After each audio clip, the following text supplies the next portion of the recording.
నమస్తే రమగారు. నమస్తే జయ. రమగారు, ఏదైనా మంచి స్టోరీ చెప్తారా? యశోవంతుడి కళ చెప్తాం. కొంచెం పెద్ద కథే, మరి చిన్న కథ కాదు. పూర్వం కాణాన దేశం అని ఒక దేశం ఉండేదట. ఈ దేశంలో ఏకవీరుడని ఒక రైతు ఒక ఆయన ఉండేవాడు. రైతు అన్న పేరే కానీ చాలా పెద్ద కమతం, ఒక రాజస్థానం లాగానే ఉండేది. ఆయనకి 2 భార్యలు అన్నట్టు. పెద్ద భార్యకి 10 మంది పిల్లలు, కొడుకులు. రెండో భార్యకి 2 పిల్లలు, యశోవంతుడు, మంజులాంగుడు. అయితే యశోవంతుడికి బాగా వాడు పెద్దవాడయ్యాక చిన్నపిల్లాడు పుట్టాడు, రెండోవాడు. ఈయన ఈ పెద్ద పిల్లలు మగపిల్లలు కొంచెం వాళ్ళ మేనమావల స్నేహాలు అవి ఉండి వాళ్ళు పెద్దగా తండ్రితోటి సఖ్యంగా ఉండేవాళ్ళు కాదు. పిల్లల దగ్గరికి రారు, తల్లి చుట్టూతా మేనమావల చుట్టూతా అలా ఉంటారు.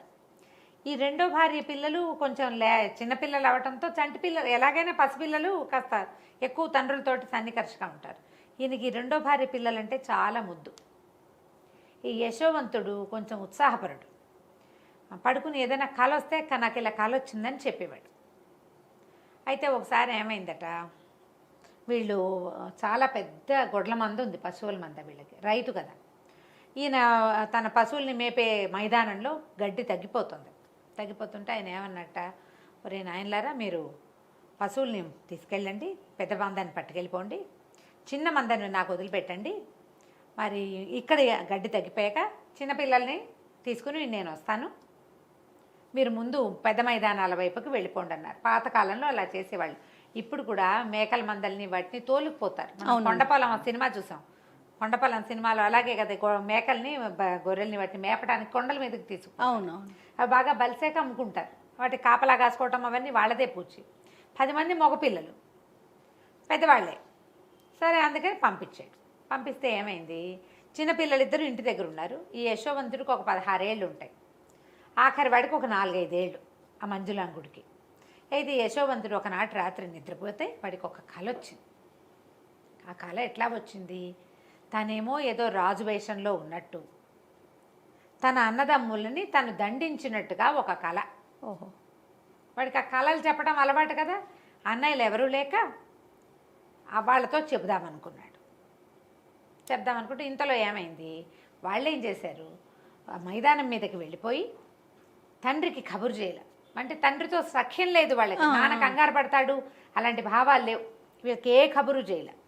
వీడు నిద్ర లేచి ఆ కళ చెప్పడానికి ఎవరూ లేరు అనుకుంటుంటే తండ్రి అన్నాడు, అరే అబ్బాయి, నువ్వు కాస్త ముందెళ్ళి అన్నయ్య వాళ్ళు ఎక్కడున్నారో చూడు, ఎట్టాగొట్టా కబురు చేయి, మేము కూడా మెల్లిగా వెనకాల బయలుదేరి వస్తానులే, వాళ్ళ సంగతి ఏం తెలియలేదు, ఏదైనా ఇబ్బంది పడుతున్నారో ఏం పడుతున్నారో ఏదో ఒక కబురు చేయమంటే. ఈ యశోవంతుడు తండ్రితో సఖ్యం గలవాడు, తెలివైనవాడు, ఏదో చేస్తాడని ఈ 16 సంవత్సరాల పిల్లవాడిని పంపించాడు.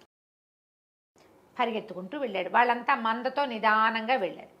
వీడు మేఘాల మీద పరిగెత్తుకుంటూ పోయాడు. పై మైదానంలో అన్నయ్యల్ని కలుసుకునేసరికల్లా ఈ కనపడంగానే వాళ్ళు ఏమన్నారు, ఏంట్రా ఇంకో కళ చెప్పడానికి వచ్చావా అన్నారు. అంటే వీడు అన్నారు, అదేంటో అన్నయ్య, విచిత్రంగా వచ్చింది కళ, మీరందరూ ఇంత బలశాలులు కదా, ఏంటో నేను మిమ్మల్ని దండించినట్టు నా కళ వచ్చింది, నేను రాజులాగా ఉన్నా ఆ కళలో అనేసరికి వాడిని వేళాకోళం చేశారు. ఇంతకుముందు నీకు వచ్చిన కళలు నిజమైనాయి, కొత్తవన్నీ చెప్తావు అన్నాక వాళ్ళకి ఏమనిపించింది, వీడు కల్లో అయినా రాజు అయిపోవటం ఏమిటి, మన వెనకాల పుట్టినవాడు, కల్లో కూడా కాకూడదు. మన తమ్ముడు రాజు అయితే మనకు నచ్చుతుందా? పైగా సవతి మాత్సర్యం ఒకటి ఉంటుంది, ఇది ప్రధానమైంది. వాళ్ళు ఏమన్నారు, వీడి సంగతి చూడాలి, వీడిని ఎక్కడో చోట ఏదో ఒక జంతువుకి ఎరేసేస్తే వీటి రోగం కుదురుతుంది అనుకున్నారు. వీళ్ళందరూ కూడా ఇతని కంటే కాస్త కొద్దిగా పెద్దవాళ్ళు. వీడి వయసు వాడు ఒకడున్నాడు అందులో. వాళ్ళకి వీడు మన తమ్ముడు, వీడిని ఏమైనా చేస్తే నాన్నకి ఏం సమాధానం చెప్తాం, అయినా మనలో ఒకడిని లేదు అలా అనిపించాల. 2-3 వీడిని ఇక్కడే పాతేద్దాం అలా అనేసరికలు మిగిలిన వాళ్ళు ఒప్పేసుకున్నారు. ఒప్పేసుకుని వాడిని ఏం చేశారు, పట్టి తాడు పెట్టి ఈడుస్తూ తీసుకుపోయారు. ఎక్కడో చోట వదిలేయటాన్ని కట్టేసి ఈడ్చుకుపోతుంటే ఏమైంది, వీళ్ళకి ఎవరు కనిపించారు, ఆ దారిలో బానిసల్ని కొనుక్కునే ఒక వర్తకుల బిడారు వెళ్తారు. వాళ్ళు అనుకున్నారు, వీడిని మనం మట్టు పెట్టడం ఎందుకు, అక్కడికి వెళ్ళి పని చేసుకుంటాడు, వీడి వల్ల మనకు డబ్బులు వస్తాయని ఆ బానిసల బిడారికి 20 దినారాలకు అమ్మేశారు, 20 కాసులకి అమ్మేసి డబ్బులు జేబులో పెట్టుకున్నారు. మాట్లాడకుండా ఊరుకున్నారు, తండ్రికి చెప్పల. ఈ వర్తకుల బిడారులో పట్టుబడిన యశోవంతుడు అవతల రాజ్యంలో అమ్మబడ్డాడు, మహారాజుకి బానిసగా అమ్మబడ్డాడు. అయితే ఆయన బానిసలను ఏం చేసేవాళ్ళు, ఇలా కొనుక్కున్నాక వాళ్ళకి ఏంటి జీతభత్యాలు ఏమి ఉండవు, ఆహారం పెడతారు, పని చేయించుకుంటారు. మళ్ళీ వాళ్ళు అమ్మేసి తలుచుకుంటే అమ్మేసుకోవటమే, ఒక వస్తువు వాడు అంతే. అయితే ఈ అంతఃపురానికి దగ్గరలో అతనికి ఒక కొలువులో కుదిర్చారు వాడిని. ఏముంది, దేవుడిలో అన్నం తింటారు, ఇక ఉంటారు, అక్కడే ఉన్నాడు. వీడికి తన కళని విశ్లేషించుకోవటం అవి ప్రాక్టీస్ ఉన్నాయి ముందు నుంచి, ఉన్నాడు అక్కడే. ఈ లోపల ఏకవీరుడు కుమారులను పిల్లల్ని కలుసుకున్నాడు, చిన్నపిల్లల్ని భార్యల్ని తీసుకున్నాడు. యశోవంతుడు ఏడంటే ఏడి అన్నారు. మమ్మల్ని చూసి వెనక్కి వచ్చేసాడు, మాకు తెలియదు అనేసరికల్లా అయ్యో చిన్నపిల్లాడిని క్రూర మృగాల బారిన పడేసేసారని ఆ పిల్లవాడి మీద బెంగతోటి చిక్కి శల్యమైపోయాడు తండ్రి. పంచప్రాణాలు ఈ చిన్నపిల్లాడి మీదే పెట్టుకుని బతికేవాడు. కొంతకాలం గడిచింది. అయితే యశోవంతుడు చేరిన రాజ్యంలో రాజుగారికి ఒకనాటి రాత్రి ఒక కల వచ్చింది. చాలా విచిత్రమైన కళ. ఆయన ఎందరికో చెప్పాడు. ఆ కళ తాలూకు ప్రాఫెసీ ఇప్పుడు దీన్ని విశ్లేషణగా చెప్పగలిగిన వాళ్ళు ఎవరు కనపడలే ఆయనకి. ఎవరెవరినో రప్పించాడు.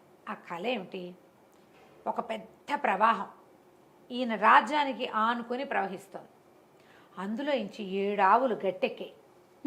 7 ఆవులు ఎంత పుష్టిగా ఉన్నాయో, పెద్ద పెద్ద పొదుగులు, పెద్ద పెద్ద ఆవులు, ముట్టుకుంటే జారిపోతాయి చేతులు, ఈగబడితే జారేంత నున్నగా ఉన్నాయి. ఈ 7 ఆవులు మైదానం వైపుకి వచ్చి నుంచున్నాయి. ఇంతలో మైదానంలో నుంచి 7 బక్క చిక్కిపోయిన ఆవులు వచ్చినాయి. చూస్తూ ఉండగానే ఈ బక్క ఆవులన్నీ కలిసి ఈ పుష్టిగా ఉన్న ఆవుల్ని మింగేసాయి. వింతగా లేదు కళ. ఈ వింత కళని ఆయన ఎందరికో చెప్పాడు. పుష్టిగా ఉన్నాయి ఆవులను కదా, గోదర్శనం మంచిది, కావుని గోవుని తినేయడం మంచిదని ఎలా చెప్తాం? పోనీ గోవుని పులో సింహమో కాదు, గోవే తినటం. దాంతో జనాలు ఎవరు చెప్పలేకపోయారు. అయితే ఆయన మాట్లాడుతూ ఉంటే అది తెలియండి అన్నాడు వీడు పక్కన నిలబడి. ఆయనకు అర్థం కాలే, ఏమిట్రా అన్నాడు. అనేసరికి మీకు వచ్చిన కళ మన పరిస్థితిని సూచిస్తోంది ప్రభు అన్నాడు. నీకు అర్థమైందా అన్నాడు ఆయన. సైనికుడుగా నుంచున్నాడు యశోవంతుడు. నాకు అర్థమైంది ప్రభు అన్నాడు. ఏమర్థమైందో చెప్పు అనగానే 7 పుష్టి ఆవులు అంటే 7 సంవత్సరాల పాటు మనకి బ్రహ్మాండంగా పంటలు పండుతాయి, అద్భుతంగా పంటలు పండుతాయి. తర్వాత 7 బక్క చిక్కిన ఆవులు మైదానంలో నుంచి వచ్చాయంటే మనకి క్షామం రాబోతోంది 7 ఏళ్ల తర్వాత. ఓహో, ఇప్పుడు మనం ఈ 7 ఏళ్ల సంపదని, ఇప్పుడు ఈ 7 ఏళ్ళు మనం అనుభవించిన సంపత్తుని ఆ తర్వాత 7 సంవత్సరాలు మనని నాశనం చేసేస్తాయి. మనకి రాబోయే మంచికి చెడుకి సూచన ప్రభు మీ కళ అనగానే ఆయన ఆశ్చర్యపోయాడు. ఆ సభలో ఉన్న కార్తాంతికులు ఒకళ్ళిద్దరు ఇది కరెక్ట్గా ఉందని చెప్పారు. ఓకే, మాకు తట్టలేదు, ఏదో అందుతోంది కానీ వీడు బాగా చెప్పాడు అనగానే ఆయన అన్నాడు యశోవంతుడిని, సరే ఈ కళని నువ్వు మేనేజ్ చేయి, ఎట్లా చేస్తావో చెప్పు. అంటే ఏముంది, 7 ఏళ్ళు మనం సంపాదిస్తాం, ఒక్క గింజ వృధా కానివ్వద్దు, నిలవ పెట్టుకోవాలి. ఇప్పుడు ఈ సంవత్సరం మనకి బాగా ఎకరానికి 36-40 బస్తాలు పడ్డేది 60 బస్తాలు వచ్చిందనుకో, నువ్వు తిన్నంత తిని పారపోసినంత పారపోస్తావు. వచ్చే మొదటి 2 ఏళ్ళు జాగ్రత్త పడతావు, నెక్స్ట్ నెక్స్ట్ ఇయర్ ఇంకో 4-5 ఎక్స్ట్రా పండుతాయి. 2 ఏళ్ళ తర్వాత నీకు జాగ్రత్త వస్తుందా? అస్సలు రాదు. అదే చాలా మంది బిజినెస్ పీపుల్ చేసే పనులు ఇవే. లాభాలు వస్తుంటే ఒళ్ళు తెలియకుండా అయిపోతారు, సడన్గా నష్టం రావడం మొదలు పెడుతుంది. పాత లాభాలేమో వీళ్ళు ఉడాయించేస్తారు, నష్టం రావడం మొదలుపెట్టాక ఇంకా కవర్ చేసే వీలు ఉండదు, ఇలా అయిపోతాం. సరే రాజు అన్నాడు, ఓ పంచి, దీన్ని ఎట్లా ప్లాన్ చేయాలో చెప్పు. నువ్వు ఇంత ఐడియా ఉన్నవాడివి, నీకు ఐడియాలు లేకపోవటం ఏం లేదు. అబ్బాయికి 16వ సంవత్సరంలో వీళ్ళకి దొరికాడు. 20 ఏళ్ళు దాటాక ఈ అవకాశం వచ్చింది అతనికి. సరే ఏమైంది, ఇతను ఏం చెప్పాడంటే ఆ సంవత్సరం నుంచి ప్రజలు పండింది వాళ్ళకి అవసరమైంది ఉంచుకుని మిగిలిందంతా రాజుగారి ఖజానాకి గిడ్డంగులకి తరలించేసేయాలి. ఒక్క గింజ పారేయటానికి వీల్లేదు, ఒక గింజ పడేయకూడదు. మొత్తం గింజలన్నీ రాజుగారి గిడ్డంగులు, దానికోసం పెద్ద పెద్ద గోడౌన్లు తయారు చేయించాడు అతను. ఏటా ప్రజలు తమకు అవసరమైన ధాన్యాలు, విత్తనాలు, డబ్బు కూడా కావాల్సినంత ఉంచుకోవటం. ఇప్పుడు డబ్బు ఖజానాకు చేరిపోతుంది, ధాన్యాలు గిన్యాలు మొత్తం సమస్తం రాజుగారి గిడ్డంగులకి చేరిపోవాలి. మరుసటి సంవత్సరం పండిందంతా గిడ్డంగికి వచ్చేస్తుంది, నిరుటిది వాడుకుంటారు. ప్రతిసారి ఫ్రెష్దే ఉంటుంది, తెలివి చూడు, ప్రతిసారి ఫ్రెష్గా ఉంటుంది. అంతేగాని 7 ఏళ్ల క్రితం నిలవబెట్టింది 7 ఏళ్ల తర్వాత అదేం పని చేస్తుంది? ఆ గింజ పని చేయదు, ఇంకా తప్పతాలు వచ్చేస్తాయి అందులో. అవునవును. ఈ నిలవ పెట్టిందే మీరు వాడుకోవాలి తప్ప ఫ్రెష్ది మీ దగ్గర ఉండడానికి వీల్లేదు అని చెప్పి ఇక నిలవలు విపరీతమైన నిలవల్లోకి వచ్చేసారు వీళ్ళు. ఈ 7 ఏళ్ల తర్వాత పంటలు పండటం స్లో అయిపోయింది. ఈ మొత్తం ఈ దేశానికి చుట్టుపక్కల అన్ని దేశాలలోనూ కూడా క్షామం వచ్చేసింది. ప్రజలకు ఏ ఇబ్బంది లేదు, హాయిగా ఉంది వీళ్ళ దేశం. అయితే ఈ యశోవంతుడి ఒరిజినల్ దేశం ఉంది కదా, కానాన్ దేశం, అక్కడ కూడా వచ్చింది ఈ సమస్య. గింజలు లేని పరిస్థితి. ఓ 2 ఏళ్ళు 3 ఏళ్ళు మేనేజ్ చేశారు పాత గింజలతోటి. క్రమంగా పండకపోతుంటే నిరుడేశం గింజలు ఒక్క విత్తనం పైకి రాలేదు. ఇంకా తర్వాత ఏం చేస్తే ఏదో ఇన్ని వచ్చినాయి, అవి మళ్ళీ విత్తనానికే పనిచేస్తాయి, తినడానికి పనికిరావు, లేవు. దాంతో అన్ని దేశాలు చుట్టుపక్కల రాజ్యాల వాళ్ళంతా మాకు కూడా సహాయం చేయండి అని యశోవంతుడి దగ్గరికి రావడం మొదలెట్టారు. మోతాదుగా వాళ్ళకు కూడా సహాయం చేశాడు. పై దేశాల నుంచి సహాయం అర్థించే వాళ్ళు రావడం మొదలుపెట్టారు కొల్లలుగా. మనకు అక్కడ ఏకవీరుడు ఉన్నాడు, యశోవంతుడి తండ్రి. ఆయన ఏం చేశాడు, కుమారులకు చెప్పాడు, నాయన మీరు కూడా వెళ్ళి ఆ రాజుగారి దగ్గర నుంచి ఏమైనా కొన్ని విత్తనాలైనా పట్టండి, వాళ్ళ విత్తనాలు మూలుస్తాయి ఈ సంవత్సరం తినడానికి, తర్వాత మనం విత్తనాలకి మన విత్తనం మొలవటాల వాళ్ళది గట్టిగా ఉంది అనేసరికి వీళ్ళని 10 మంది అన్నయ్యలు సంచులు గుచ్చుకుని వెళ్ళారు. యశోవంతుడిని వాళ్ళు గుర్తుపట్టలేదు. అప్పుడు వాళ్ళు చూసేసరికి లేత నూగు మీసాలు రాని పిల్లవాడు. ఓకే. ఎంత వయసు వచ్చింది, 30 దాటిపోయినాయి అతనికి. ఎవరు అతన్ని గుర్తుపట్టల. తర్వాత ఏమో ఇతను గుర్తుపట్టేశాడు అన్నయ్యలు. ఓకే. అన్నయ్యలు ఎందుకంటే వీళ్ళలో పెద్దవాడు 24 ఏళ్ళ వాడు అప్పటికే. 24-26 ఏళ్ళు ఉన్నాయి. ఆ వయసు పిల్లలు ఏం పడతాయి మొహాలు. అన్నయ్యలు గుర్తుపట్టాడు. అక్కడి నుంచి మీరు వేరే దేశం వాళ్ళు కాబట్టి మేము మీకు ఇవ్వము అన్నట్టుగా మాట్లాడితే బతిమలాడారు. కాదండి, మేము ఇంచుమించు ప్రభువు మా తండ్రి మా ప్రాంతానికి, ఈ కానాన్ దేశానికి చాలా పెద్ద కమతం. మేము 12 మంది అన్నదమ్ములం, మేము ఇప్పుడు 10 మంది వచ్చాం. మాలో ఒకడు చిన్నప్పుడే క్రూర జంతువుల పాలై పడిపోయాడు. చిన్నపిల్లాడి మీద ప్రాణం పెట్టుకుని ఉంటున్నాడు మా నాన్న. మాకు ఇంకా వేరే దారి లేదు. ఇంకో తమ్ముడు ఇంటి దగ్గర ఉన్నాడు, ఇవ్వండి అని బాగా బతిమలాడేసరికల్లా తను ఏమన్నాడు, సరే ఇప్పుడు వీళ్ళని రప్పించాలి ఎలాగైనా. తమ్ముళ్ళల్లో ఆఖరి తమ్ముడు ఇంటి దగ్గర ఉన్నాడు కదా, వాడిని తెచ్చి నాకు చూపించండి, నేను మీ మాట నమ్మాలంటే అన్నాడు. అనేసరికల్ వీళ్ళు లబలబలాడారు, మా నాన్న ఒప్పుకోడండి అని. అయితే ఇతను ఏమన్నాడు, మీరు డబ్బిచ్చి ధాన్యం పట్టుకెళ్ళండి అంటే 10 మంది వాళ్ళ దగ్గర సంచుల నిండా నింపించుకున్నాక ఈయన ఏమన్నాడు, మీరు ఆ చిన్నపిల్లాన్ని తెచ్చి నాకు చూపిస్తేనే మీ మీద నాకు నమ్మకం, వచ్చే సంవత్సరం మీకు గింజలు ఇస్తాను, అందుకు కాపుగా మీలో ఒకరిని ఇక్కడ ఉంచి వెళ్ళండి. ఈ సంవత్సరానికి ఇచ్చారు ధాన్యం, వీళ్ళు తింటారు, పండించుకుంటారు, పంట వేస్తారు. పంట రాకపోతే వచ్చే సంవత్సరానికి పంటకి కావాలి, తిండికి కావాలి, మళ్ళీ రావాలి. అవును అనేసరికల్లా ఒకరిని మాకు వదిలిపెట్టేసేయండి అన్నాడు. లబలబలాడారు కానీ అతను ఒప్పుకోలే. ఇప్పుడు మీ ఉన్న 10 మందిలో ఆఖరి వాడిని నా దగ్గర పెట్టేళ్ళండి అనేసి వాడిని ఉంచుకుని ఏం చేశారు, సైనికులకి ఏం చెప్పాడంటే వీళ్ళ సంచుల్లో ఆ ధాన్యంతో పాటుగా వాళ్ళు ఇచ్చిన డబ్బులు కూడా వేసి మూట కట్టి వాళ్ళకి ఇచ్చేయండి అన్నాడు. అన్నయ్యల దగ్గర డబ్బు తీసుకోవాలా. ఆఖరి తమ్ముడు ఇక్కడ వదిలిపెట్టి వెళ్ళిపోయారు. ఆ 10 మందిలో ఆఖరి వాడు ఇక్కడ ఉండిపోయాడు, 10వ వాడు. వీళ్ళు ఇంటికి వెళ్ళారు. ఇంటికి వెళ్ళి ఏకవీరుడికి చెప్పారు, ఇట్లా జరిగింది, ఆఖరి వాడిని వదిలిపెట్టి వచ్చామంటే ఆయన లబోదిపోమని పొట్టాడాడు. అట్లా వదిలిపెట్టి వచ్చారు, పైగా అసలు వాడిని చంపేశారు. ఇప్పుడు ఈ పిల్లాన్ని కూడా ఎవడేదానో కొట్టడానికి తీసుకెళ్తామంటున్నారు. వీళ్ళు లేకుండా నేను బతకలేనంటే బతిమలాడారు. కాదు నాన్న, ఒకడినేమో దిగబెట్టి వచ్చాం, మీరు 10 మంది అందరూ కనపడండి అని అడుగుతున్నాడు. అందుకని ఈ పిల్లాన్ని కూడా తీసుకెళ్ళి చూపి జాగ్రత్తగా తీసుకొస్తాను, చిన్నవాడు కదా వాడు. అవును. మళ్ళీ మనకి ధాన్యం కావాలంటే ఇప్పుడు వెళ్ళలేదనుకో, వెళ్ళొద్దు అంటే మానేస్తే తమ్ముడు అక్కడ ఉండిపోయాడు, రేపు మళ్ళీ ధాన్యం తెచ్చుకోవాలంటే ఎట్లా చేస్తాం. అందుకని మంజులాంగుడిని తీసుకెళ్తామని బతిమలాడి తండ్రిని ఒప్పించి ఆయన నెత్తినోరు కొట్టుకుంటుండగానే చిన్న తమ్ముడిని తీసుకుని బయలుదేరారు. ఓకే. తమ్ముడు అప్పుడు ఇతను వచ్చేసే నాటికి 4-5 ఏళ్ల వాడు. ఇప్పుడు ఎన్నేళ్ళు అయింది, పిల్లాడు ఇంత ఎత్తయ్యాడు. ఓకే.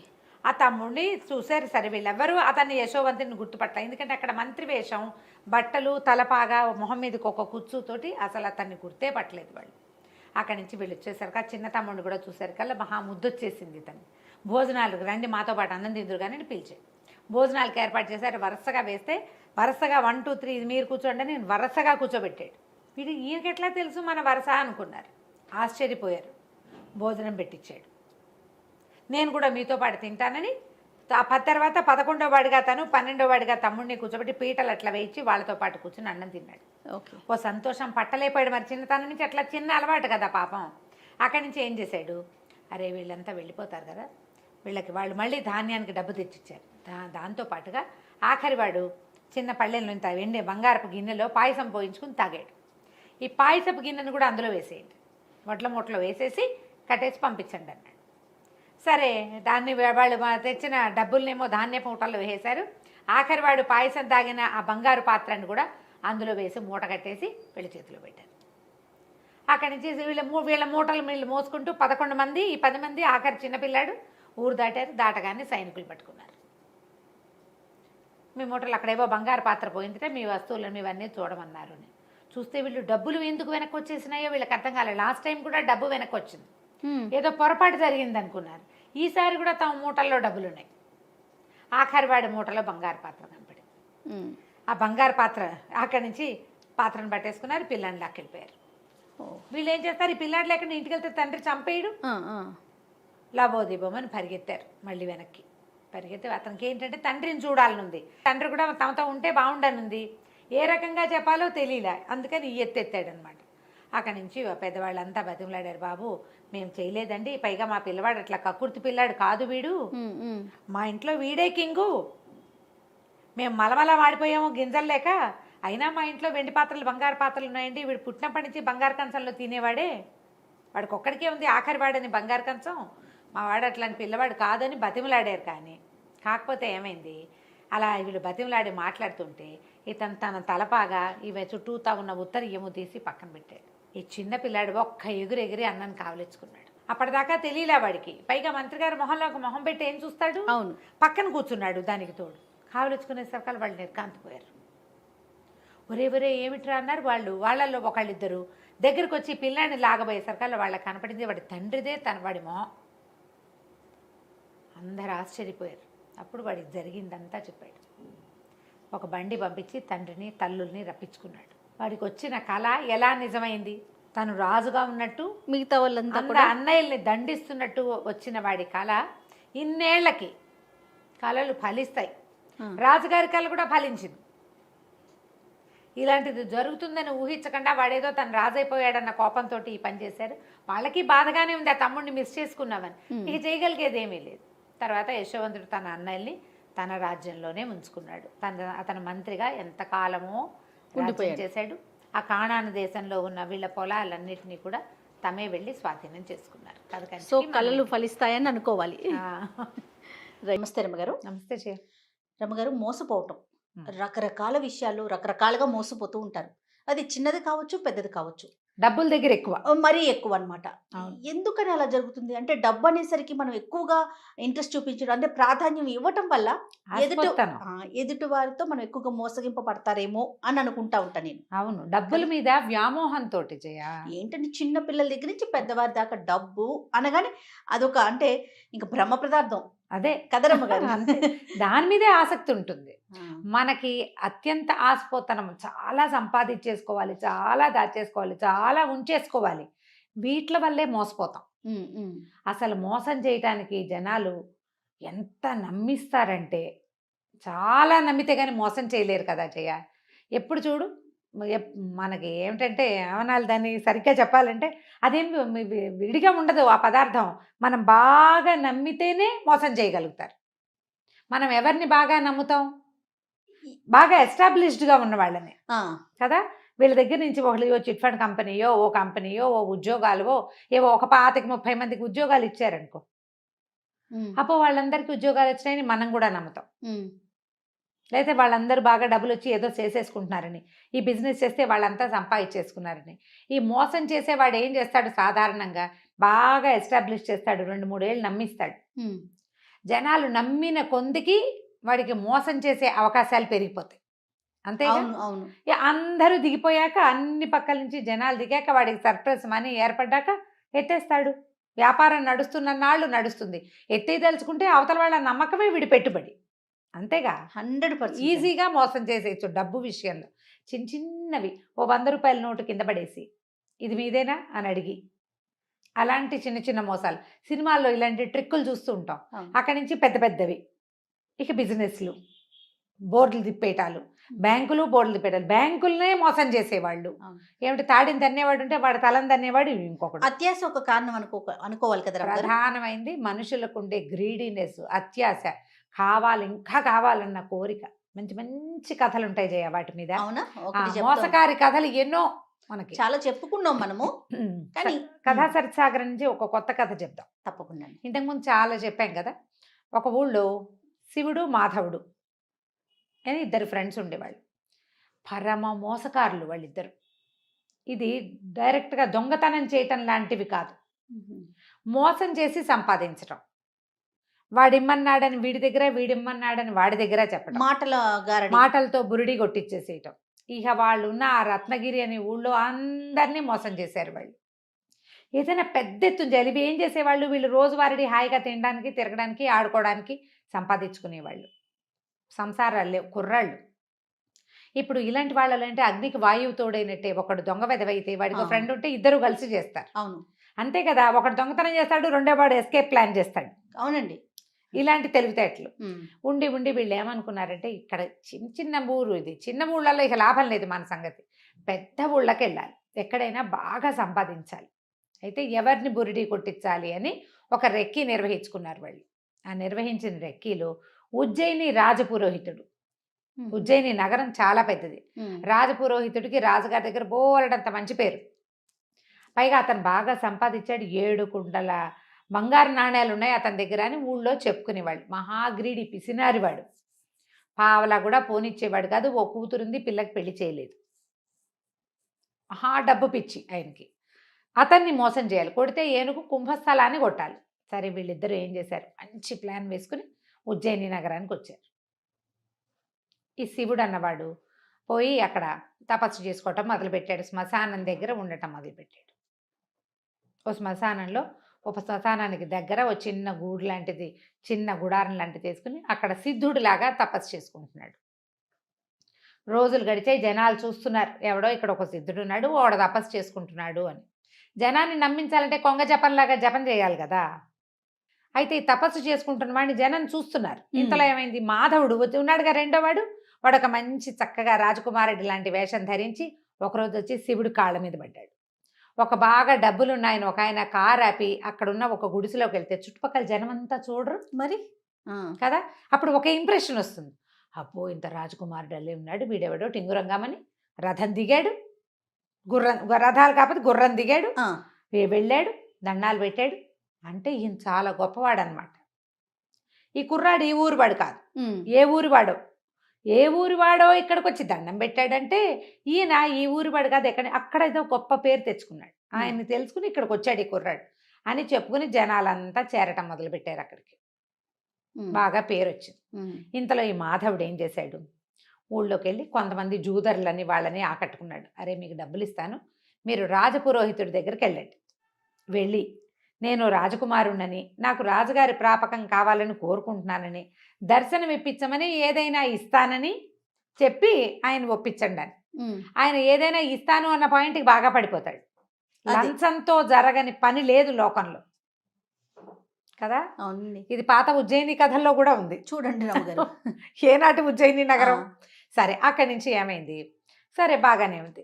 ఆయన ఏం చేశాడు, ఈ మాధవుణ్ణి సరే రానైనా నేను తీసుకెళ్తానని రాజుగారికి ముందే చెప్పాడు. ఇప్పుడు తన ప్రాపకంలో ఒకడు వచ్చి తనకు డబ్బు ఇచ్చి రాజుగారి దర్శనం కోరుతున్నప్పుడు ఊరికే ఎవడో ఏరాగేరెవడు నాకు డబ్బు ఇచ్చాడండి అని ఎందుకు చెప్తాడు? చెప్పకుండా రాజుగారికి అతను ఒక ఉత్తమోత్తముడైన రాజకుమారుడని, రాజ్యాలు అవి పోగొట్టుకున్నాడని, రాచరికల్లో ఉన్నాడని, బుద్ధిమంతుడని, ఉత్తమ కుల సంజాతుడని ఒక 4-5 మంచి వాక్యాలు చెప్పాడు. ఈ వచ్చిన కుర్రాడు వీడు చక్కటి టిప్పిటాప్గా దొంగ వెధవలకి చక్కటి ముఖ కవళికలు ఉంటాయి, వాడు బాగుంటాడు. రాజుగారు చూసి పిల్లాడు చూస్తే ఉత్తమ వంశ సంజాతుడిలాగానే కనపడుతున్నాడు, మరి బుద్ధిమంతుడు, రాజు దగ్గర ఎట్లా ప్రవర్తించాలో తెలిసింది, వీడు సైనికుల ద్వారా వాళ్ళ ద్వారా రాకుండా పురోహితుడి ద్వారా వచ్చాడంటే బుద్ధిమంతుడు కాదు మరి. అందుకని రాజుగారు ఏం చేశారు, ఏదో ఉద్యోగంలో పెట్టుకుని తాను ఉంచుకున్నారు. ఆ స్థానంలో ఉండునైనా ఇక్కడే రాజ్యం అవి లేకపోతే నువ్వు కూడా మాలాగానే క్షత్రియుడివి, నన్ను ఆశ్రయించి వచ్చావని రాజు తన దగ్గర ఉంచుకున్నాడు. సరే ఈయన ఏం చేశాడు, రాజపురోహితుడు వీడు ఏ ఊరు నుంచో వచ్చిన రాకుమారుడు కదా, మన ఇంట్లోనే ఉంచుకుంటే వాడి తిండి డబ్బులు అవన్నీ మనకే వస్తాయని ఆశపడి, ఇంకా ఈయనకి రాజపురోహితుడికి డబ్బుకేం కోదవా మరి, అయినా గ్రీడు ఆ పోయేది కూడా మనకే రావాలని. అక్కడి నుంచి మాధవుడిని రా అబ్బాయి మా ఇంట్లో ఉండు అన్నాడు. సరే ఇతను ఏం చేశాడు, ఈ రాజకుమారుడి వేషంలో ఉన్న మాధవుడు పురోహితుడు గారింట్లోకి, శంకరస్వామి ఆయన పేరు, అక్కడికి చేరాడు. చేరిన తర్వాత సరే తనకి పూర్వోత్తరం నుంచి వాళ్ళ పేరెంట్స్ దగ్గర నుంచి రాచరికం వల్ల వచ్చాయి అని చెప్పి అంత బిందె, దాని నిండా వజ్రాలు రత్నాలు ఉన్న ఒక బిందెని వీళ్ళింట్లోనే, ఈ గదిలో లాకర్ ఉందండి అని తన బ్యాగ్లోంచి ఆ బిందె తీసి పెట్టాడు. ఈయన కళ్ళు మిరుమిట్లు గొలిపేసినాయి. ఏమిటో బిందె పెడుతున్నాడు, వీటి నిండా నగలున్నాయి. 2 రోజులకు ఒకసారో రోజుకోసారో మా పూర్వోత్తరపు నగలు, మా తాతగారి నాయనమ్మ, ముత్తాత నాయనమ్మ, ముత్తాత వాళ్ళందరికి ఆశీస్సులు ఉంటాయని ఆ బిందె బయటకు తీసి దానికి దండం పెట్టేవాడు. ఈయన కళ్ళు ఎప్పుడు ఆ నగల మీద ఉండేవి. పైన కనపడుతున్న మణులు మాణిక్యాలు కొన్ని కోట్ల విలువ చేస్తాయి. నిజానికి అవి ఏవి నిజమైనవి కాదు, నకిలివి. పొట్టిరాళ్లకి మెరుపెక్కువ కాదు. ఈయనకు ఆ సంగతి తెలీదు. సరే నకిలీ నగలే ఉంచాడు. ఆ బిందె రోజు తీస్తాడు, దండం పెడతాడు. అదే నా దైవం అన్నట్టుగా. ఈయనకు గొప్ప సరదాగా ఉండేది. కానీ ఏమడుగుతారు మన ఇంట్లో ఉన్నవాడిని, నీ నగలు నాకు అంత ఆశ. ఈయనకు ఆశ ఉంది కానీ దొంగ బుద్ధి లేదు పాపం. సరే వీడు ఏం చేశాడు, 15-20 రోజులు చక్కగా కులాసాగా ఉన్నాడు. ఆ సిప్రా నది తీరంలో శ్మశానం దగ్గర ఒక సాధువు ఉన్నాడుగా, సాధువుకి కూడా అప్పుడప్పుడు నమస్కారం పెడితే జనాలంతా వాడి దగ్గరికి చేరుతుండేవాళ్ళు. అతను సాధువు అని ఫిక్స్ అయిపోయారు జనం అంతా, సన్యాసి అని. ఇతను ఏం చేశాడు, ఒక 20 రోజులు గడిచాక శుభ్రంగా 20 రోజులు తిన్నాడు. వెళ్ళి ఇంట్లో రాజస్థానానికి వెళ్ళి ఉద్యోగం చేసుకునేవాడు. మెల్లిగా అన్నం తింటాం మానేశాడు, చిక్కిపోవటం మొదలుపెట్టాడు. డైటింగ్ చేస్తున్నాడు అనమాట. చూసిన వాళ్ళంతా ఏమిటైనా చిక్కిపోతున్నావు, వచ్చినప్పుడు చక్కగా పుష్టిగా ఉండేవాడివి అని అడగటం మొదలుపెట్టారు. 15 రోజులు లేక వాడు ఇట్లా అయ్యాడు. దేవుడా అని నీరసంగా ఏమన్నాడు, నాకు అగ్నిమాంద్యం పట్టుకుందండి, బతకనో ఏమిటో నేను. మా తాత కూడా ఇలాగే చచ్చిపోయాడండి, మా ముత్తాత కూడా ఇలాగే అయిపోయాడు, నాకు కూడా అగ్నిమాంద్యం పట్టుకుంది కాబట్టి బతకను నేను. నాకేమైనా ఇల్లా వాకిలా, మా పూర్వోత్తరం నుంచి వచ్చిన నగలు ఉన్నాయి, వాటిని ఎవరైనా సద్బ్రాహ్మడికి దానం చేసి మరణిస్తానండి అని మొదలుపెట్టాడు. ఈయనకి పాపం ఏం చేస్తాడు, నాకు ఇచ్చే అని అనలేకపోయాడు. అవునవును. ఎవరినో బ్రాహ్మణుల్ని తీసుకొచ్చేవాడు. వీళ్ళు నాకు నచ్చలేదు, వాళ్ళు నాకు నచ్చలేదు, వీళ్ళు నాకు నచ్చలేదు, ఏమిటి ఇలా ఉన్నాడు, ఇలా ఉన్న వాళ్ళకి దానం చేస్తే నాకేం సద్గతులు వస్తాయండి అనేవాడు. కొద్ది రోజులు గడిచాక ఏమన్నాడు, సిప్రా నది తీరంలో శ్మశానం పక్కన ఒక గూడారం వేసుకున్నాడు చూడండి సిద్ధుడు, ఒక ఆయన సాధువు, ఒక సన్యాసి. ఆయన అయితే మహోత్కృష్టమైన దానం, ఆయనకి ఇవ్వాలి దానం, నా నగలన్నీ నేను ఆయనకి దానం చేస్తానండి అన్నాడు. పాపం ఈయనేం చేశాడు, ఈ రాజపురోహితుడు. ఇప్పుడు దాన ప్రక్రియ ఒకటి ఉంటుంది కదా, ఆ ప్రక్రియ చేస్తే తనకి 10 రూపాయలు ముడతాయి, ఆయన ఉద్దేశం అది. పోయి అక్కడ ఉన్నాడే ఎవరు, అక్కడ వీడి ఫ్రెండ్ శివుడు, అక్కడ కూర్చున్న ఆ సన్యాసికి వెళ్ళి అడిగాడు, బాబు మా ఇంట్లో ఉన్న మాధవుడికి ఒంట్లో బాగుండలేదు, వాడికి అగ్నిమాంద్య రోగం పట్టుకుంది, మరి చనిపోయేలాగా ఉన్నాడు, పాపం బక్క చిక్కిపోయాడు, తన దగ్గర ఉన్న పూర్వోత్తరపు నగలన్నీ దానం చేస్తానంటున్నాడు, దానం పట్టమన్నాడు. అనేసరికల్ శివుడు అన్నాడు, నాకేం ఇంట్రెస్ట్ లేదండి, దానం ఎందుకు, నేను సన్యాసిని, సంసారికైతే ఏదో నగా నాణ్యం దానం పుచ్చుకున్నా ఉపయోగపడుతుంది, నాకేం ఉపయోగం, నేను సన్యాసిని, పోనీ దానం పుచ్చుకుందామని నాకు పిల్లని ఎవడిస్తాడండి అన్నాడు. అనగానే ఈయనేమన్నాడు, బాబు పూర్వాశ్రమంలో నువ్వెవరు ఏమిటనంటే నేను బ్రాహ్మణేనండి అని చెప్పి, అయితే నాకు కూతురు ఉంది, మా పిల్లనిచ్చి పెళ్లి చేస్తా. ఓహో, మా పిల్లనిచ్చి నీకు పెళ్లి చేస్తాను, పెళ్లి చేసుకో, దానం పుచ్చుకో, మా ఇంట్లోనే ఉండు కానీ హాయిగా అన్నాడు. అని చంకలు గుద్దుకున్నాడు లోపల, అమ్మయ్య మన అల్లుడికే వస్తుంది మొత్తం డబ్బంతా. సరే ఈయన కాసేపు నసిగి గునిసి, సరేలేండి పాపం ఆయన ఎవరో వర్ణాసన్నుడుగా ఉన్నవాడి కోరిక తీర్చాలి, తమరింత పెద్దవారు ఇంత మాట అన్నారు, కన్యాదానం కూడా చేస్తామంటున్నారాయే, అలాగే లేండి అన్నాడు. వెంటపెట్టు తీసుకొచ్చి వినయ స్వామిని, ఆ పిల్ల పేరు, ఆ తమాషా పేర్లు ఉంటాయి ఈ కథా సరిత్సాగరంలో, ఆ వినయ స్వామిని ఇచ్చి పెళ్లి చేశాడు.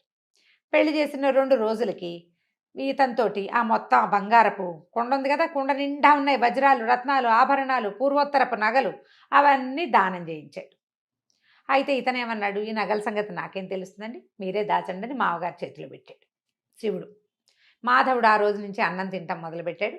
నెల తిరిగేసరికి చక్కగా నున్నగయ్యాడు. దానం చేసిన ఫలితం వల్లే ఆరోగ్యం చేకూరింది. అంతేగా మనం గుళ్ళో పూజ చేస్తే ఆరోగ్యం చేకూరుతుందని చెప్పుకుంటాం కదా, మందు పట్టించిందనం మనం పూజ చేయటం వల్లే అంటాం. మన డాక్టర్ మంచివాడనే మాట కంటే పూజ చేయించాం, గ్రహశాంతులు చేయించాం కాబట్టి అలా నమ్ముతారు కొంతమంది. ఆ ఊళ్ళలో ఆ రోజుల్లో మరీ ఎక్కువ దానం చాలా గొప్పగా చేయించారు ప్రక్రియ. ఆయన కన్యాదానం చేశాడు, వీడు నగలు దానం చేసి ఆరోగ్యం బాగుపరుచుకున్నాడని చెప్పుకున్నారు. అక్కడి నుంచి 1-2 నెలలు గడవంగానే ఇక ఇతనేమన్నాడు అల్లుడు, ఏమంటే మీ ఇంటి మీద పడి తింటాం ఏం బాగుంటుంది, నాకు ఎట్లాగో దానం వచ్చింది నగలు, ఆ నగలు మీరే ఉంచుకోండి, ఓకే. దానికి తగిన వేల ఇచ్చేసేయండి నాకు, నా డబ్బులు నాకు దానం వచ్చిన డబ్బులు నేను ఖర్చు పెట్టుకుంటాను అన్నాడు. అనేసరికి ఆయన ఒప్పుకుని తన దగ్గర 7 కుండల్లో డబ్బులు ఉన్నాయని చెప్పుకుంటున్నారుగా ఊళ్ళో అంతా, ఆ 7 కుండల ధనాన్ని అల్లుడు గారికి ఇచ్చాడు. నగలు తను దాచిపెట్టుకున్నాడు. అవి పూర్వపు రాజవంశపు నగలంటే కోట్ల విలువ చేస్తాయి. మన దగ్గర 7 కుండలేమిటి దిక్కుమాలిన ముష్టివి, ఇవే ఉంది లెక్క, అది చాలా ఎక్కువ అని భావించాడు. కొద్ది రోజులైంది, ఈ శివకేశవులు ఇద్దరు ఉన్నారుగా, శివుడు మాధవుడు, హాయిగా ఎంజాయ్ చేయటం మొదలుపెట్టారు. అక్కడికి ఇక్కడికి వెళ్ళిపోతారు, తింటారు, కొనుక్కుంటారు, తాగుతారు, అక్కడ ఇక్కడ జూదవాడడానికి వెళ్తారు, విహారయాత్రలకు వెళ్ళిపోతున్నారు, ఎంజాయ్ చేసేస్తున్నారు. ఇంకా కొన్నాళ్ళు గడిచాక రాజపురోహితుడికి ఏదో పెద్దట రోజువారీ జీతానికి ఆయన కొదవలేదు. రాజుగారి దగ్గర నుంచి జీతం వస్తుంది, తర్వాత ఏమో సంబారాలు వస్తాయి, భోజనానికి దానికి ఖర్చులు వెళ్ళిపోతాయి. ఒకసారి ఆయన ఏదో కొనుక్కుందాం అనుకున్నాడు, పొలమో ఏదో, డబ్బులు లేవు, క్యాష్ లేదు కదా, మరి లిక్విడ్ ఉండద్దు.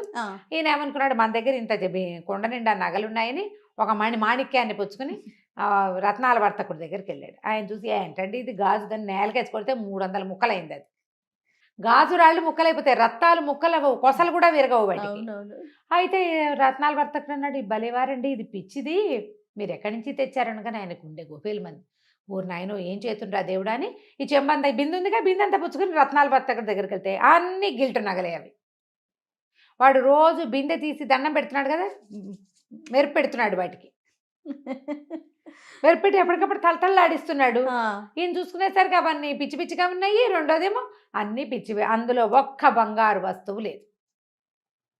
అక్కడి నుంచి పరిగెత్తుకుంటూ వచ్చాడు. అల్లుడిని, తీ నీ నగలన్నీ నువ్వే తీసుకో, నా డబ్బులు నాకేమంటే, ఇంకేం డబ్బులు, నువ్వు నాకు ఇచ్చావు, నేను వాడేసుకున్నావు, ఇప్పుడు నా దగ్గర ఏం లేవు, కొన్ని వ్యాపారాల్లో మదుపులు పెట్టుకున్నాం, మిగిలింది మేము వాడేసాం అనగానే ఈయన మాధవుడి మీదకి తిరిగాడు. నువ్వే కదా నాకు దానం ఇచ్చావు, నువ్వు ఇచ్చిన నగలన్నీ తప్పు, అవన్నీ పిచ్చి నగలంటే నాకేం తెలుసు, మా వాళ్ళు ఇచ్చిన నగలు నాకు తెలియదు అన్నాడు. అనేసరికి లబో దిబోమంటూ ఈ శంకర స్వామి గారు రాజపురోహితుడు రాజుగారి దగ్గరికి పరిగెత్తాడు. ఈ నగలు ఎక్కడవయ్యా అంటే, అల్లుడివి. అల్లుడికి ఎక్కడవంటే దానం ఇచ్చాడు. ఎవరిచ్చారు? నేనే ఇప్పించాను. అక్కడి నుంచి రాజుగారు ఈ నేరంలో సంబంధం ఉన్న మిగిలిన ఇద్దరిని కూడా పిలిపించాడు. అల్లుడు ఏమంటాడు, నాకు నగ నాణ్యం ఏమీ తెలియదండి, నేను అసలు సన్యాసిని, ఈయనే దానం ఇప్పిస్తాను అని చెప్పి నాకు పిల్లనిచ్చి పెళ్లి చేసి దానం ఇప్పించాడు. నాకు నగల సంగతి తెలియదని మొదటి రోజునే మా మామగారికి అప్పచెప్పాను లేదా అడగండి అంటే అప్పచెప్పాడు. అక్కడి నుంచి మాధవుడిని అడుగుతారు. మాధవుడు అంటాడు, నాకేం తెలుసండి, నేనేదో రాజస్థానం నుంచి పారిపోయి ఇచ్చేసా, మా తాత ముత్తాతల నాడు ఆ బిందె మా ఇంట్లో ఉండేది, నేను ఆ బిందె తెచ్చుకున్నా, అది బంగారుదో టింగారుదో నాకు తెలీదు, నేనేనాడు వాటిని అమ్మడానికి ప్రయత్నం చేయాల, పెద్దవాళ్ళ జ్ఞాపకార్థం ఉంచుకున్నా, చచ్చిపోతానని దానం ఇచ్చాను, అది బంగారం అని భావించి కాదు, మా తాత ముత్తాతల ఆస్తిగా భావించా, అందులో ఉన్నది బంగారమో కాదో నేనేనాడు పరీక్షించాల, నాకు తెలియదు. ఓకే, రాజుకు అర్థమైంది వీళ్ళిద్దరూ మోసకారులే. మధ్యలో మోసపోయిన వాడెవడు? రాజపురోహితుడు. ఎందుకు మోసపోయాడు ఆయన? కేవలము రాజపురోహితుడి యొక్క లోభబుద్ధి వల్ల, ఆ కావాలన్న ఆశ కొద్దీ, నాకు మగపిల్లలు లేరు, నాకు డబ్బులు ఎందుకు, పిల్లకి పెళ్లి చేస్తే దాని దారిన అది వెళ్ళిపోతుంది అన్న ఊహ చెయ్యకుండా, నిత్యము రాజస్థానంలో మంచి పదవిలో ఉండేవాడిని, నాకు డబ్బాస్ ఎందుకు అనుకోలే, కట్టుకుపోతానా దీన్ని అనుకోలే. చివరికి ఏమైంది, ఆయన ఎప్పటి నుంచో దాచుకుని సంపాదించింది మొత్తం ఊడాయించేశారు. గట్టిగా అడిగితే నీ పిల్ల నాకు వద్దు వెళ్ళిపోతానంటాడు అల్లుడు. ఏం చేస్తారు? నోరు గట్టిగా మూసుకుని రాజుగారు కేకలేశారు, అబ్బాయిలిద్దరిని వదిలేశారు. వాళ్ళు హ్యాపీగా ఎంజాయ్ చేశారు. తర్వాత ఇట్లాగే కథలు నడుస్తూ ఉంటాయి. మనం ఆశ పడితేనే మోసపోతాం, అత్యాశ పడకపోతే ఎప్పుడూ జీవితంలో మోసపోము. ఆశ పడటం వరకు ఓకే అనిపిస్తుంది, అత్యాశ దెబ్బ మామూలుగా మనకి జీవితం మీద ఆశ ఉండాలి కదా జయ. ప్రతి విషయం మీద కూడా ఇది తీసుకుంటే ఇది చేస్తే మనకు బాగుంటుంది. మనకు ఆల్రెడీ చాలా బాగుండి ఇంకా ఏదో కావాలనుకుంటే నీ ఏదో కావాలనే ఊహనే అవతల వాళ్ళు క్యాష్ చేసుకుంటారు. ఈ రోజుల్లో ఎక్కువ చూస్తున్నాం కదా రమ్మగారు, మామూలు క్రైమ్స్ అని, చిన్నవే మోసాలు జయ, చిన్న ఆన్లైన్ మోసాలని. అబ్బబ్బబ్బా, ఏంటి రమ్మగారు, బంగారానికి మెరుగు పెడతామని రావటం, మొత్తం వలిసి వాడి చేతిలో పెట్టడం, లేకుంటే మీరు ఒక 100 రూపాయలు పెట్టుబడి పెట్టండి మీకు అది 150 అవుతుందని, కానీ ఎలా 50 రూపాయలు? అది చెప్తున్నావు జయ. కోటీశ్వరులు ఒక లేడీని నమ్మి ఇంకా ఎక్కువ వడ్డీ కోసం, మరి ఆవిడ ఎన్ని కోట్లకి కుచ్చుటోపి పెట్టి వాళ్ళకి డబ్బులు తక్కువ, చూడండి, ఆ కోట్లకి ఇంకా కోట్లు రావాలంటే అత్యాశ కాదు. హాయిగా ఉన్నది ఎంజాయ్ చేస్తే సరిపోతుంది. అది ఎంజాయ్ చేయలేరండి, చేయలేక చేయలేకపోతారు రమ్మగారు. చేయలేరేమో మరి. ఇప్పుడు ఈ పైనుంచి వచ్చింది మాత్రం ఎలా ఎంజాయ్ చేస్తావు? నువ్వు ఉన్నదే నువ్వు దాచుకోలేకపోతుంటే. ఎక్కడికెక్కడికో ఊహించుకుంటారండి, ఊహించుకుంటారు. తరతరాలు కూర్చొని తినాలని అనుకుంటారేమో బహుశా. రైట్ రామ్ గారు, దాని మీద చాలా కూడా బాగుంది. మళ్ళీ మంచి కథ ఉంది, చెప్దాం మళ్ళీ. అవునా, తప్పకుండా. రైట్ రామ్ గారు, నమస్తే. నమస్తే జయ. నమస్తే రమ్మగారు. నమస్తే జయ. రమ్మగారు, ఏదైనా మంచి స్టోరీ చెప్తారా? సుకేసిని కథ చెప్తాం. సుకేసిని, మళ్ళీ తమాషాగా ఉంది. ఓకే. మన మాణిక్య ద్వీపం అని ఒక ద్వీపం ఉండేదట పూర్వం. ఓ రాజుగారికి రాజ్యం చేసేవారు. ఆయనకి లేక లేక ఒక కూతురు పుట్టింది.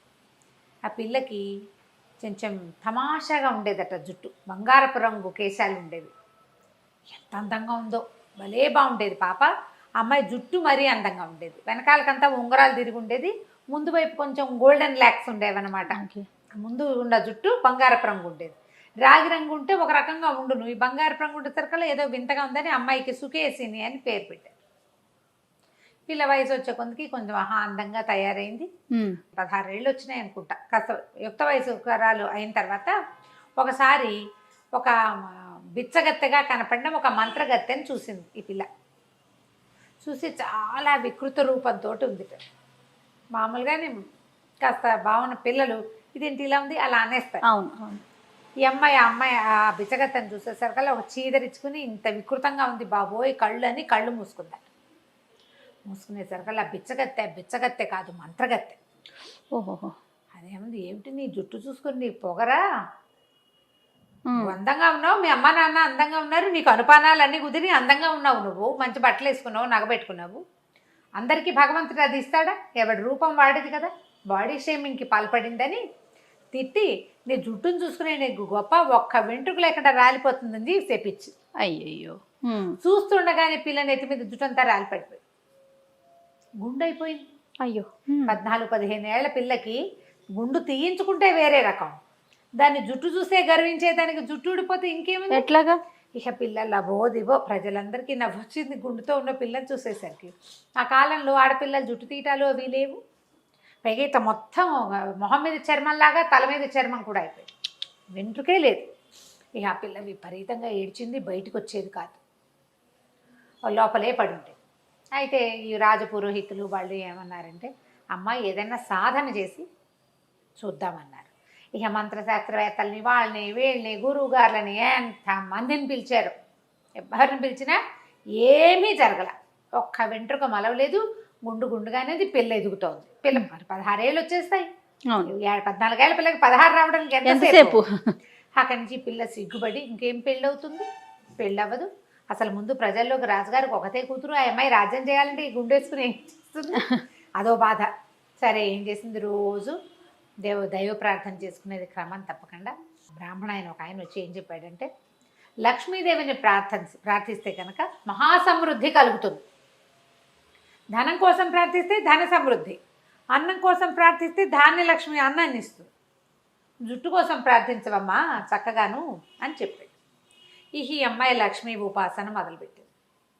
అహోరాత్రాలు లక్ష్మీదేవి పూజే చేయగా ఒకనాటి తెల్లవారుజామున, శుక్రవారం నాడు ఉపవాసం ఉండి జాగారం చేసి, తెల్లవారుజామున అమ్మాయికి పెద్ద మిరుమిట్లు కొలుపుతూ లక్ష్మీ ప్రసన్నం జరిగింది. అమ్మవారు ప్రత్యక్షం అవల, కానీ తెలిసింది వచ్చిందని.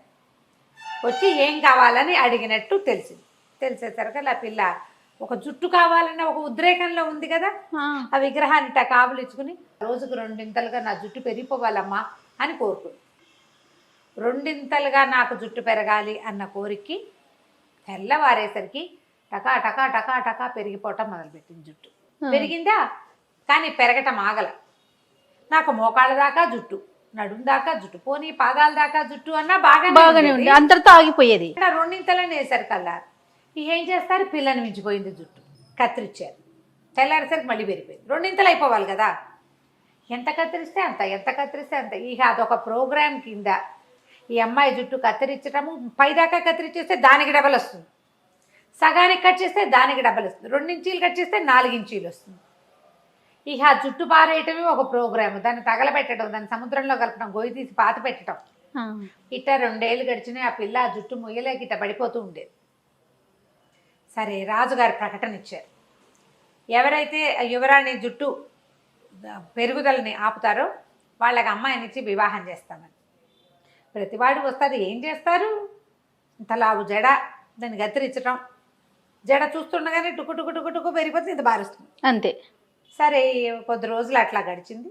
ఈ లోపల ఏమైందంటే ఒక రణసింహుడు అనే ఒక కుర్రవాడు నేను ప్రయత్నం చేస్తాను అని వచ్చాడు. జనం ఊరికే చూసారు, ఎవ్వరూ ట్రై చేయలే, ఇది భగవద్దత్తమైనది, దానికి ఎవరేం చేస్తారు, అంతే కదా. సరే ఏం చేశాడు, 5-6 సార్లు కత్తిరించి చూశాక అతనికి ఒక ఐడియా వచ్చింది. అయితే ఓ పని చేస్తాను అని చెప్పి తను అంతఃపురానికి బయట నిలబడి ఓ పని చేయి, నీ జుట్టు ఏ టైంలో పెరుగుతోందో తెలుసు కదా నీకు అన్నాడు. తెలుసు ఆ అమ్మాయికి, అమ్మవారు అనుగ్రహించింది కదా అప్పుడు పెరుగుతుంది. ఆ సమయంలో ఓ పని చెయ్యి, జుట్టుని పైన కడ్డీకి కట్టేసి నిదానంగా దిగి వచ్చేసేయి నువ్వు అని చెప్పాడు. జుట్టు ఎంత జుట్టు ఆ అమ్మాయికి మించి 5-6 ఇంతలు ఉంది. కత్తిరించి బిసుగుపుట్టి అట్టగా ఈడ్చుకుంటూ తిరుగుతుంది. ఖాళీ ఉన్నప్పుడు కట్ చేస్తారు, లేకపోతే ఆ జుట్టు పుచ్చుకు తిరుగుతూ ఉంటుంది అట్టగే. ఎవరైనా మోస్తారు ఆ అమ్మాయి జుట్టుని వెనకాల. సరే ఇది చెప్పేసరికల్లా కుర్రాడు, ఈ అమ్మాయి ఏం చేసింది, ఉయ్యాలకి కడ్డీలు వేస్తారు కదా బాల్కనీలో, ఆ బాల్కనీ కడ్డీకి తన జుట్టు కోసని పైకి మూడేసి నిదానంగా తన జుట్టే పట్టుకుని జారి కిందకి రావటం మొదలుపెట్టింది. బాగా ఇంత దగ్గరకు వచ్చాక ఈ అబ్బాయి ఏం చేశాడు, అమ్మాయి జుట్టు పైదాకా మెడ కిందకి వీపు మీదకి కత్తిరించేసి అమ్మాయిని పట్టుకున్నాడు. అతను పొడుగాటి వాడి పిల్లని చుట్టూ 5 feet 5.5 feet, అతను 6 అడుగుల పైన ఉన్నాడు.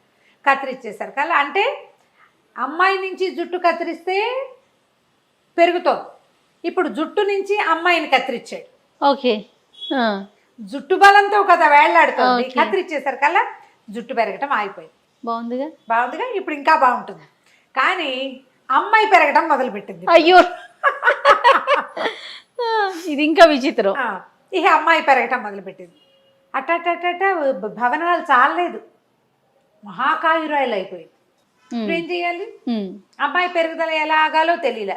ఆ పిల్లకి విరక్తి పెట్టింది, పెళ్లి వద్దు, పేరెంటం వద్దు, ఎటగొట్ట ఉంటాను, ఇటగే ఉంటాను, రోజు కొంచెం కొంచెం కొంచెం చొప్పున ఎలా అయిందో మహా పెద్ద పర్సనాలిటీ. ఎండావాన అన్నీ అమ్మాయి మీదేను. సరే ఏమైంది, ఇంతలో పక్క రాజ్యం వాళ్ళు వీళ్ళ మీద యుద్ధానికి వచ్చారు. పోనీ అమ్మాయి ఇంత పెరిగింది కదా, దీని ఫాయిదా ఉఠాయిద్దాం అనుకున్నారు ఎలాగోలాగా.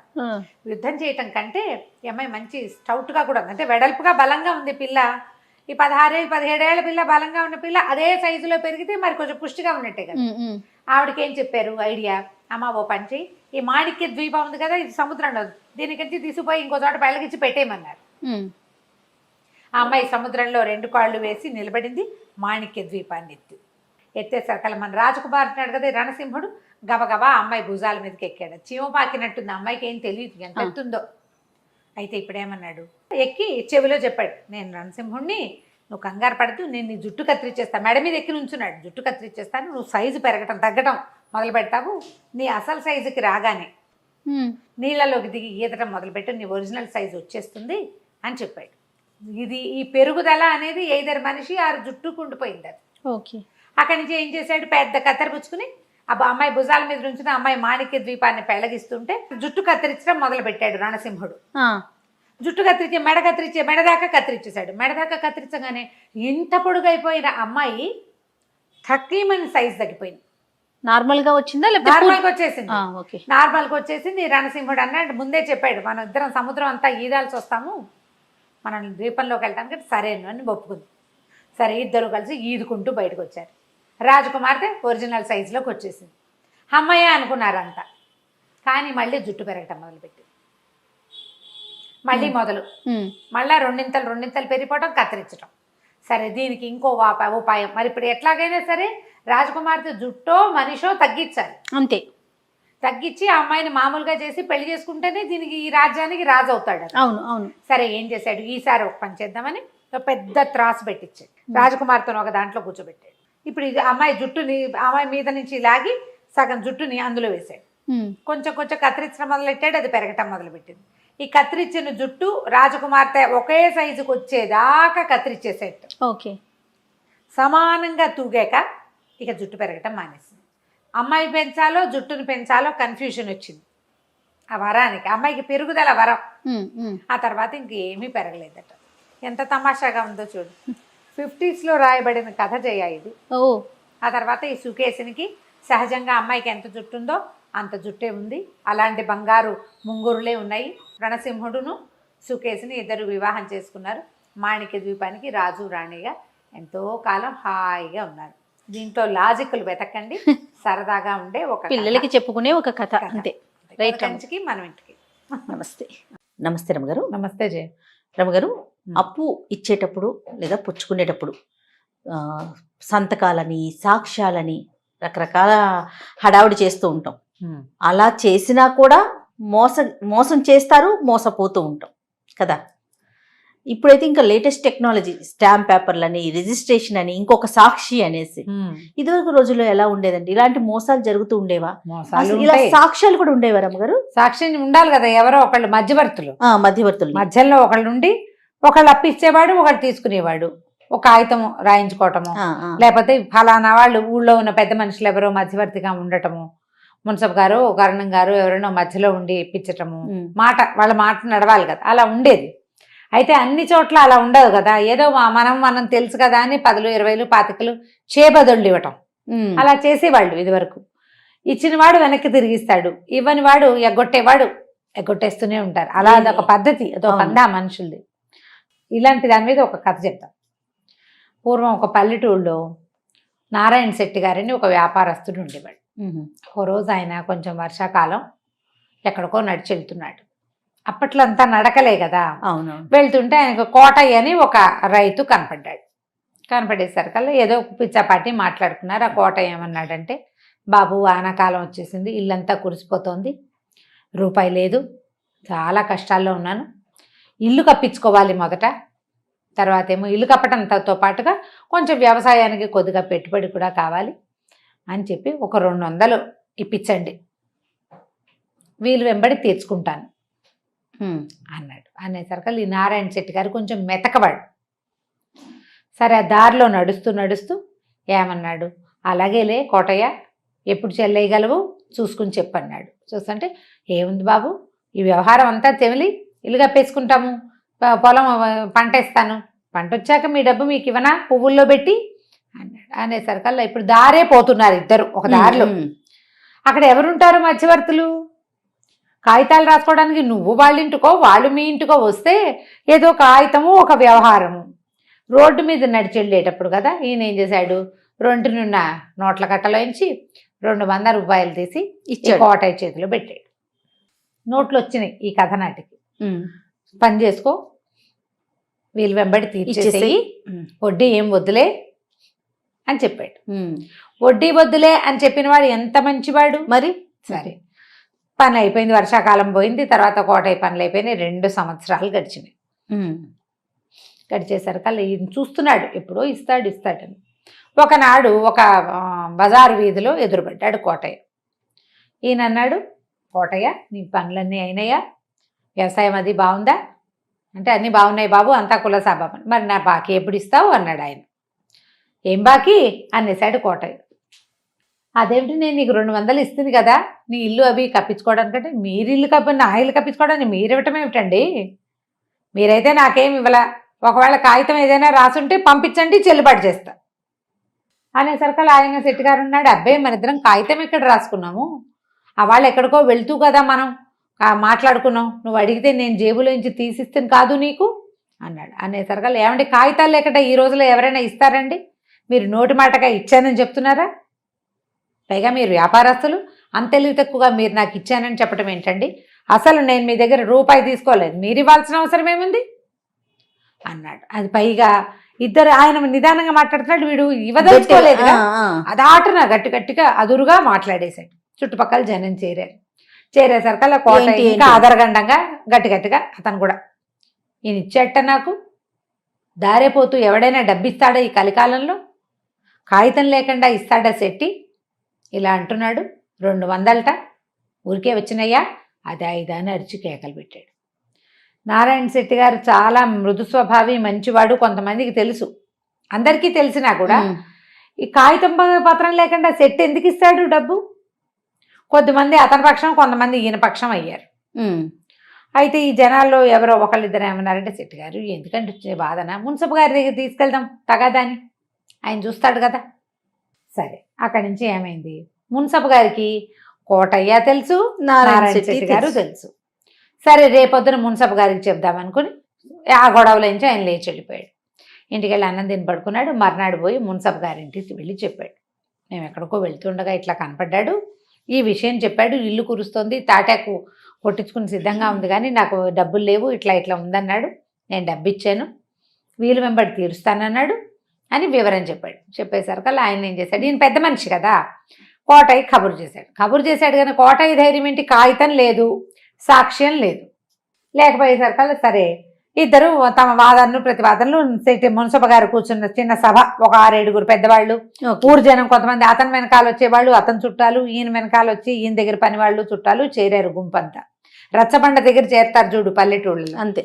సరే మున్సబ గారు అన్నాడు, కాదండి మరి మీరు డబ్బిచ్చేటప్పుడు సాక్ష్యం లేదు కదా, అక్కడ ఎవరు లేరు, ఇంకేముంది, మీరు ఎక్కడ ఉంటున్నారంటే చెట్లు ఉన్నాయండి, దారిలో నడుస్తున్నాం, మర్రి చెట్లు అవి ఉన్నాయి, అయితే సరే మర్రి చెట్టుని సాక్ష్యాన్ని పిలుద్దాం అనేసరికి అందరూ నవ్వారు సభలో వాళ్ళు. మర్రి చెట్టు సాక్ష్యం అంటే ఎందుకు ఉండదు, చెట్టుకు ప్రాణం లేదా అంటే ఉంది, చెట్టుకు ప్రాణం ఉంది కాబట్టి అది పెరుగుతుంది, ప్రాణం లేని చెట్టు ఏమవుతుంది, చచ్చిపోతుంది. ప్రాణం ఉన్న చెట్టు పెరుగుతుంది, శాఖలుగా అటు ఇటుగా వెళ్తుంది, ఆకుపచ్చగా చిగురేస్తుంది, గాలికి రెమ్మాడిస్తుంది. ప్రాణం లేనిది ఏమి ఆడించదు, కదలదు కదా, దుంగలా ఉంటుంది. కాబట్టి చెట్టుకు ప్రాణం ఉంది, చెట్టు కూడా సాక్ష్యం చెప్తుంది అని చెప్పి శెట్టి గారు మీరు ఒక పని చేయండి, మీరు ఏ చెట్టు దగ్గర డబ్బు ఇచ్చానని మీరు అనుకుంటున్నారో ఆ చెట్టు దగ్గరికి వెళ్ళి రేపు సభలో సాక్ష్యం చెప్పడానికి రమ్మని చెప్పిరండి అంటే సరేనండి అని నారాయణ శెట్టి గారు నడుచుకుంటూ పోయేసరికల్లా ఎప్పటికీ రాలా. ఈ మున్సబ్ గారు అన్నాడు, ఏమిటి శెట్టి గారు ఇంకా రాలేదు, ఇంతసేపు అయింది అనగానే ఈ కోటయ్య అన్నాడు, ఎక్కడండి ఆ పొలం గట్టు చెరువు గట్టు అంతా నడిచెళ్ళద్దా, చెరువు గట్టు అంతా నడవాలి, అసలే వర్షాకాలం బురదగా ఉంది, ఈ బురదలో ఆయన నడవాలి, ఆ ముందుకెళ్ళాలి, తోపులోకి వెళ్ళాలి, తోపులో తాడి చెట్ల మధ్యలో ఉన్న మర్రి చెట్లని, అసలు మర్రి చెట్టు ఏదో ఆయన గుర్తుపట్టాలి, ఓ సమయం పట్టదు మరి అన్నాడు. అనగానే మున్సబ్ గారు లేచి చేతికరతో పెడేయాలమని ఒకడు కొట్టాడు కోటయ్యని. దొంగ వెధవా, ఆయన నీకు ఎక్కడ డబ్బు ఇచ్చాడో నీకు తెలుసు, అసలు మర్రి చెట్టు ఏదో తెలుసు, నువ్వు డబ్బు తీసుకుని మోసం చేస్తున్నావు, ఇలా చేస్తున్నావు. జనమందరికీ అర్థమైపోయింది ఏం జరిగింది. 2 దెబ్బలు కొట్టేశాడు ఆయన. పెద్ద మనిషి నీ అవసరానికి నోటి మాటకి డబ్బిస్తే నిన్న ఆయన్ని రోడ్డు మీద అల్లరి చేసి ఇవాళ తీర్పు కూడా తీసుకొచ్చావు నువ్వు. చెప్పేసిందిగా మర్రి చెట్టు సాక్ష్యం. అంతే. ఆయన తిరిగి వచ్చేసరికల్లా కోటయ్య చెవులు 2 పుచ్చుకుని గొంతు కూర్చుని ఉన్నాడు రోడ్డు దీని మీద రచ్చబండ దగ్గర. తప్పు చేసిన వాళ్ళకి వేసేసి పనిష్మెంట్ 200కి ఈ 2 సంవత్సరాలకి వడ్డీ కట్టించి ఇచ్చారు. అప్పుడు ఆయన ఏమన్నాడు మొదటగా శెట్టి గారు, వడ్డీ వద్దన్నాడు. ఇప్పుడు వడ్డీతో సహా కట్టించారు. పరువు పోయింది. ఊళ్ళో కోటయ్య అడిగితే ఇవ్వద్దు అన్న కాగితం రాయించి వాళ్ళ గోడ కట్టించేశారు. కోటయ్యకి అప్పు ఇవ్వకూడదు, కథ కంచికి మనం. భలే ఉండే రమ్మగారి స్టోరీస్ మాత్రం. నమస్తే అండి. నమస్తే జయ.